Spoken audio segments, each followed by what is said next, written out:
You are welcome. The Aba State of Biafra, you're highly welcome. Asian Igodomigudo, you're welcome to this occasion. You're welcome. Asian Igodomigudo. Adoka State of Biafra, you're welcome. We welcome Anyama State, United States of Biafra. We welcome you for your solidarity with the United States of Biafra. Enugu State, you're welcome to the solidarity with the United States of Biafra. We welcome Ebani State. Ebani State, you're welcome. Kwa State, you're welcome. Kwa State of Biafra, you're welcome. Owerri State of Biafra, you're welcome. Ikemba State, you're welcome. Ekpa State of Biafra, you're welcome. Ahoda State of Biafra, you're welcome. Iduebon State of Biafra, you're welcome to this occasion. South Atlantic State of Biafra is coming. South Atlantic State of Biafra, you're welcome. South Atlantic State of Biafra. Welcome Urobo Isoko State. We welcome Urobo Isoko State of Biafra. He has a confederated capital territory. That's Ebube, the capital territory of Biafra State. You're welcome. Ekpa State of Biafra, you're welcome. Ohabuenyi State of Biafra, you're welcome. Efima Igodomigodo State of Biafra, you're welcome. Efima State, you're welcome. Branim, we welcome Branim State to this wonderful occasion. Branim State of Biafra, you're welcome. Ohaoku State of Biafra. Ohaoku State of Biafra, you're welcome. Yeah, Igala State will host you. Igala State of Biafra, you're welcome. Igala State of Biafra, you're welcome. Long live the sovereign state of Biafra. In solidarity, Omambala State of Biafra, you're welcome. Omambala State of Biafra, welcome the indigenes of Eda State of Biafra. Welcome the indigenes of Eda State of Biafra. You're welcome. Ebonyi State of Biafra, you're welcome. Ezani State of Biafra, we welcome Ezani State of Biafra. Aludo State, we welcome Aludo State of Biafra to this occasion. Ogbia State of Biafra. Ogbia State of Biafra, you're welcome to this occasion. Eden Igodomigodo State. Welcome Eden Igodomigodo State of Biafra to this occasion. Olu State of Biafra. Olu State of Biafra, you're welcome.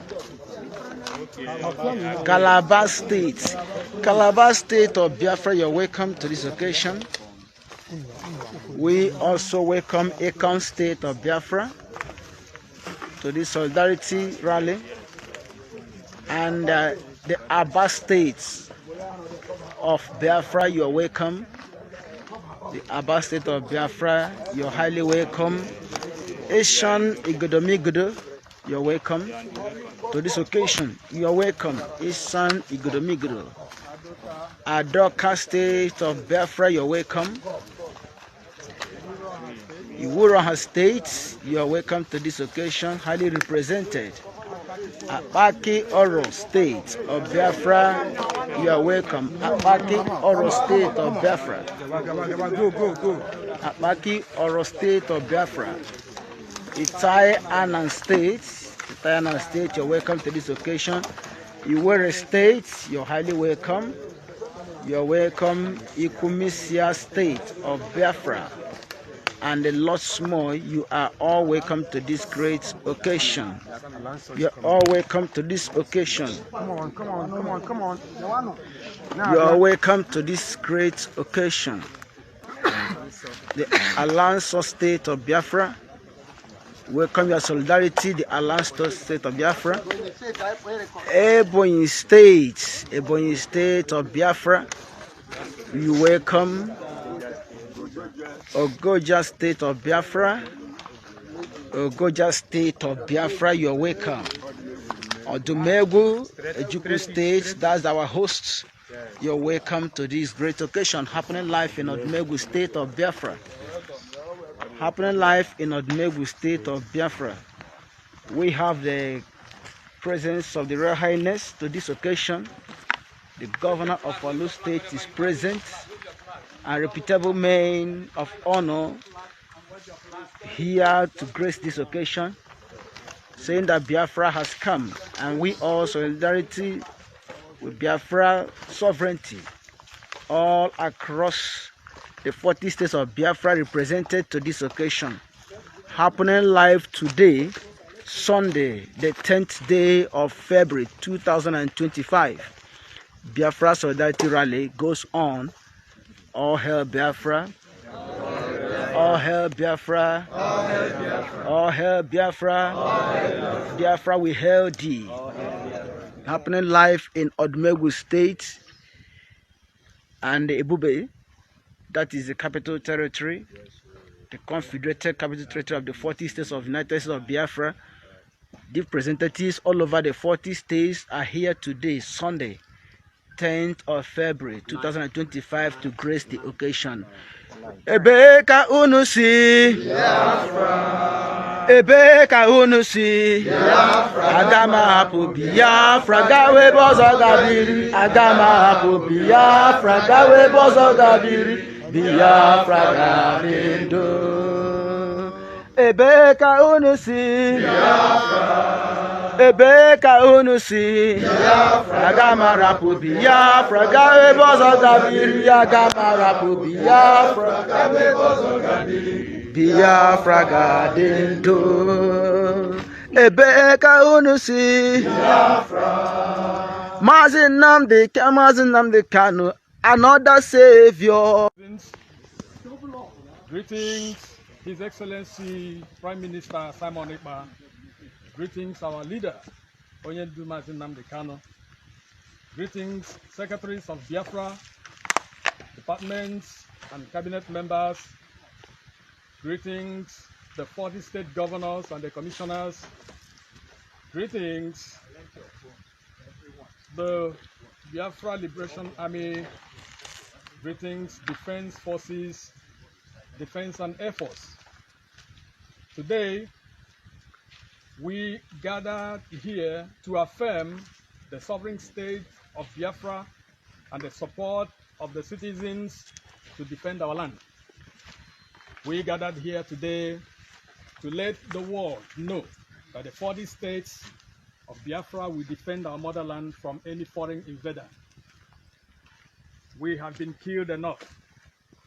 Our women and children have been murdered in churches and farms and their homes. We will defend our land and our country. Yes. All hail Biafra. All hail Biafra. All hail Biafra. All hail Biafra. Speech. He couldn't recognize that one. Speech from the first state of Olo. Thank you. USB. USB. USB. USB. USB. USB. USB. USB. USB. USB. USB. USB.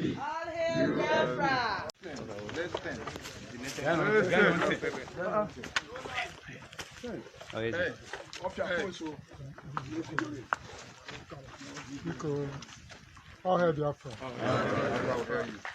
I'm making no Biafra anymore. You know, I'm going to work with the Bopper of Kama. I shall go to Waza. I'm making no run and Abi. Pijuno, but I ain't the man. I can't push it. I put in Dunazi and Sam Ekpa. Ngozi or Abeza.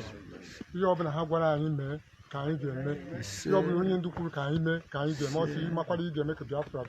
gị merie ya ka anyị ga na-eme ka ike gị hakwa ọ bụ n'ego ọ bụ na gịnị ọ bụ n'iti ọkpọ ọ bụ n'ịgbatọ m na ọ dawa jisie ike ka anyị wee nwee mmeri n'obodo anyị nweta ihe anyị na-achọ anyị sịrị ana m arịọ Chineke nwe obiọma ọmakwa ka o si dị anyị bịa ya sikweta adịrị anyị na onye ekwekwana ka okwu ọbụla kpọọ anyị ihe ọbụla nke ga-atụkwa anyị aka ya bụrụ ụzọ were anyị zere ihe ọbụla nke ga-echekwa anyị aka mgba ya bụrụ ụzọ were anyị zere ndị agha ji onye ndu na Sam Ekpe anyị sị ka aka gbajie ha ha ga-afụta nwere onwe ha ga-afụta n'ahụ isi ike na-enweghị ihe a ga-akwakwasị ha ma ofu site n'aha Chukwu oke ọbịama. All hail Biafra. Biafra we hail thee.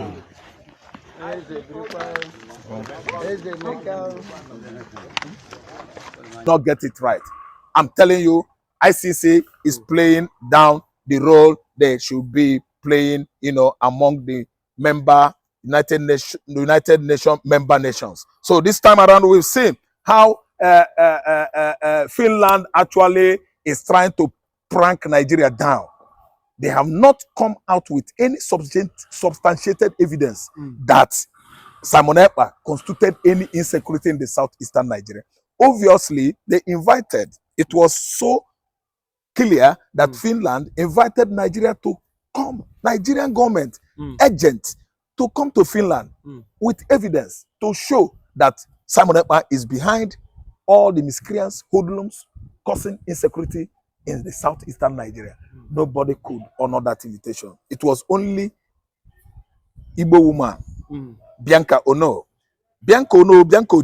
actually went to Finland, but not with any substantiated evidence that Simon Ekpa connote all the trouble, going on in the southeastern Nigeria. That's why Finland president has actually told Nigerian government that they are nothing but at least oppressors, persecutors of the Igbo nation, that they will not see that request, coming so soon to extradite Simon Ekpa. That they have investigated Simon Ekpa, they had not found anything evidential that actually roped Simon Ekpa in all the insecurity activities being orchestrated in the southeastern Nigeria. Then extraditing Simon Ekpa, the Finland authorities said they are not going to do that because they have not seen the young man committed any crime.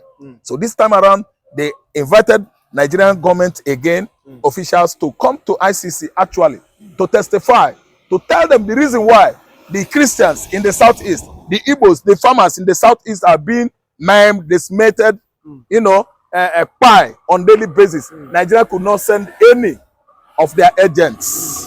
The military agents, Colonel Kusova, that was boasting at Al Jazeera, could not honor the invitation because actually they know that if they go, such agent, such officer, or public office holder must be arrested by ICC. It is a one-way, at least, let me say, ticket to go and serve life jail. Nigeria violated Igbo man. Many youth have been killed, unarmed. You don't shoot an unarmed youth. You don't shoot an unarmed man. While you are armed as a security agent, your own functionality is to protect unarmed persons. You don't open fire. They started killing the Igbo youth right from the era, the time of Mazob. That was when Raf Wazirike was the handler of that platform, Mazob. They begin to kill and kill until Nnamdi Kanu took over, leading the platform called Indigenous People of Biafra, IPOB. And after the military onslaught on Nnamdi Kanu's compound, Nnamdi Kanu was advised by United Nations, well documented, with certificate, to start using arms in defense, to defend themselves. That was how the actually militarization, of southeastern Nigeria began.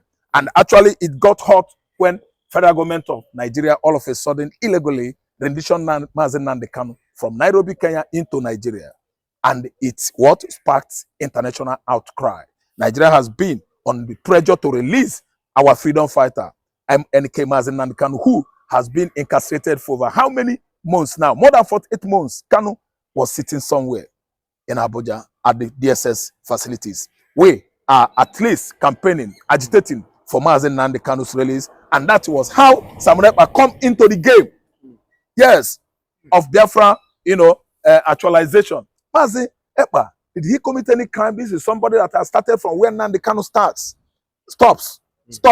So if you accuse Mazi Ekpa of all criminalities in the southeast, you are going to accuse Mazi Nnamdi Kanu too. Mazi Nnamdi Kanu that is even absent now, cooling it off at DSS facilities. Nigerian government is still has not seen anything right on what Ekpa is doing. Ekpa is just holding the fire of Biafra aglow, the flame not to die off. That's why he seen himself, agitating for Biafra, and Nigeria frown their faces at it, because actually they thought that agitation, platform should go down or die. But today we've seen an agitation that succeeded on declaring Biafra. Second, I think 29th November 2024, and it was a success. It recorded international success. Today, Biafra has come. We are waiting for the immediate release, unconditionally, of Mazi Nnamdi Kanu from DSS facilities. Okay. But what do you think is going through the mind of Donald Trump, ICC, Finland, when they see the killings in Ebonyi? When it's brought before them, that is going to perfect the release of Mazi Nnamdi Kanu. That is going to perfect innocence, I think, understand, proving, of Simon Ekpa. He is now vindicated, a vindicated man, because Mazi Nnamdi Kanu is crying even in jail when he heard about the incursion in Ebonyi State, whereby great numbers of the Ebonyi indigenes, children, church were touched, burnt down by Fulani herdsmen. So that is going to at least billow up this kind of vindication that Mazi Ekpa is free. They should release Ekpa, Simon Ekpa. He is free, and though not in prison, Finland is still pranking on Nigeria, and they have come out to tell Nigeria that no evidence so far proven, yes, by the court or by mere the kind of insecurity activities going on in the southeastern Nigeria, situation whereby Fulani herdsmen, Fulani kidnappers, and bandits are disaliving, buying people, at random in the southeastern Nigeria. Okay, and lastly, there's a body called IRF.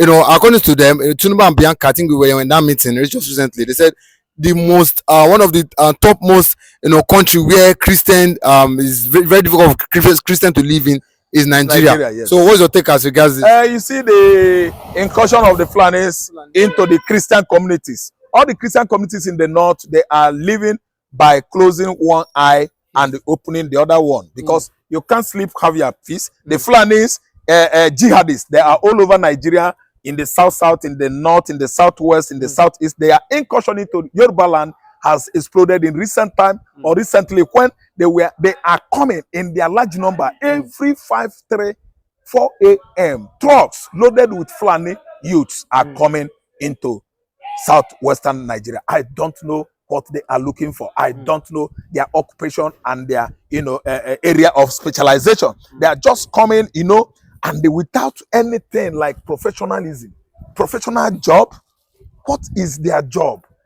The government of the day in the southwest has never been actually, throw this out as a retrospect to investigate these Fulani boys. What are they doing? What is their job? Are these youths that are coming in their large numbers educated youth in such a way that they could be subjected or engaged into a particular scale acquisition? I don't know what to understand, but they keep on pumping in, exuding in their large number, day in, day out in southwestern Nigeria. Even the government of Lagos State is not doing anything about it. Likewise, other states. You can't be intruding into people's states naked, on short knickers, tattered and dirty, loaded in truck. What are you doing? What are your jobs? What is it behind that motive? What is the motive behind it? What is it that bring about the influx of the Fulani youths into the southwest every day? That is what the agenda of their forefathers, Ottoman and Fodio, is all about. These are living Christians. Yes, executing them day in, day out. All the communities, Christian communities in Kaduna, they are now reduced to very, very mega size. I mean, in number, they are low now. Why? Fulani has succeeded on buying all of them. In the southern Kaduna, they are dying on daily basis. In Abuja, they are buying them. In Niger State, you've seen it. Deborah Samuel, I think, is from Niger. An innocent girl that was jubilating, you know, passing her exam, you know, all her papers. All of a sudden, the Muslim students lynched her and burnt her to the stake. You see it? What crime you can take? Can you actually fathom Samuel Godwin or Deborah Samuel? Yeah, or Deborah Godwin committed. She did not commit any crime. Those youths are jihadists. Those youths that burnt Deborah Samuel to death are jihadists. They are terrorists. That's why they committed that kind of, perpetrated that kind of dastard act, bloody one, evil. And the government of Buhari could not question them. And federal government of Nigeria, they swept it under carpet. We have not had anything about the boy that was throwing a packet of matches, that he was the one that ignited the matches that sent Deborah to her early grave. Today, nobody did anything about it. The so-called DSS, the so-called Nigerian military and police, they could not go to Sokoto and search and look for that boy that actually by Deborah Samuel. And you see how Nigerian soldiers and police, how competent they are when they start the investigation in the southeastern Nigeria. They actually disalive, neutralize, actually sent to early graves. Most of the youths at site are being shot at site without investigation to prove that such youth is a criminal. They kill at, you know, they shot indiscriminately. They don't want to know whom you are. They are not selective in buying, in disaliving, decimating, and sending to early graves. All those youths at site, they shoot you. They don't want to know whom you are. Even students, they shot them, accusing them of cultism. Is that how cultist students in the south, in Sokoto, Azaria, are being disalived and shot?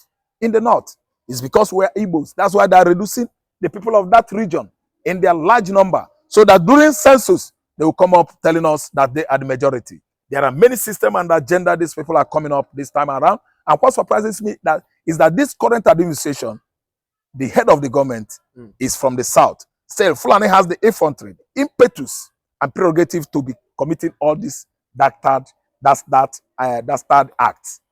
activities across the country with nobody, no one to question them. It is indeed actually a bloody agenda introduced into the north by their forefather Osman Danfodio, the man that brought into Nigerian system jihadism with nobody to ask him. Let me say ICC International Criminal Court actually served or issued arrest warrant for Netanyahu, that is the Prime Minister of Israel. And this actually erupt this kind of speculations that Benjamin Netanyahu was about, you know, arrested. And, you know, it began to raise international, you know, let me say, argument or eyebrow. Why? On what ground? This was a man whose country was, you know, invaded by the Hamas, you know, on 7th October 2023. You know, all of a sudden, it was an incursion that is often, you know, happening in the Middle East. They always evade, you know, evade Israel. They always, you know, open aggression. They cause in Israel. Anytime, like the one that happened before this invasion of last year, was the Hezbollahs. Hezbollahs merged together with Hamas, sending rockets into Israel, injuring many people. So they had battle, you know, with Israel. I think how many years now? I think 6 years ago. Israel started, you know, fighting these people, annihilating and demising them in their large numbers until United Nations come in between the two and ask for ceasefire. Actually, Israel obeyed. Even it was an incursion by both Hamas and Hezbollah into the land of Israel. United Nations did not side Israel. They just barged into that conflict 6 years ago, and Israel actually obeyed them. Then the one that happened last, that was on 7th October 2023, invasion, if you ask me, an incursion, very, very aggressive one, on, you know, during a musical celebration called Nova musical celebration in Israel. The Hamas invaded Israel, started disaliving the celebrants, the visitors, the tourists, even the Israeli themselves. They killed the, oh my God, it was too eyesore. It's an eyesore. If you see how they at least caused this incursion, almost how many months now, since October 2023, killing and maiming people in the village, bombing people, attacking people, though Israel actually retaliated. Israel actually made sure that the perpetrators did not, go or escape scot-free. So they actually started, arresting the people that caused the incursion one by one within the axis of Gaza and the axis of, Ashkelon, even in Lebanon. I don't know what I understand. They started arresting them. Then now, what actually happened was that Hezbollah themselves, they joined forces with Hamas, attacking the same only Israel. And the United Nations could not say anything wrong about it. And the ICC themselves could not actually mirror and investigate it too well before issuing their arrest warrant. To arrest Benjamin Netanyahu. Was Benjamin Netanyahu wrong? Is it wrong for somebody to defend his land? The United Nations, ICC, and so on, they started playing game, international politics, to make sure that the state of Israel, is just abruptly ended like that. That was how it started. Many countries, especially Islamic countries, started mingling, playing roles of balkanization. ICC is playing a blind role in anything, happening between international communities or between two countries. Look at the kind of role they play when Benjamin Netanyahu was trying to defend the state of Israel after incursion by Hamas and Hezbollah at Gaza, Strip. Though anyway, we see the roles that Iran played too. They sponsored Hamas, they sponsored Hezbollah. Still, ICC could not actually issue arrest warrants for the supreme leader, of Ikomoni, the supreme leader of Iran. But the only thing they do, out of what clarity, was to issue arrest for Benjamin Netanyahu. How does that sound? It sounds so unjustified. And all this appalled United States of America, especially Trump. Trump turned his back on that, and the ICC was allowed to go freely into the state of Israel and arrest Netanyahu. Netanyahu himself play everything down. How did he do it? On getting to United Nations Summit, he came on the stage and challenged ICC that they don't have what it takes to arrest him. He challenged the world, he challenged United Nations on the kind of hanky-panky role they played during Gaza, conflict.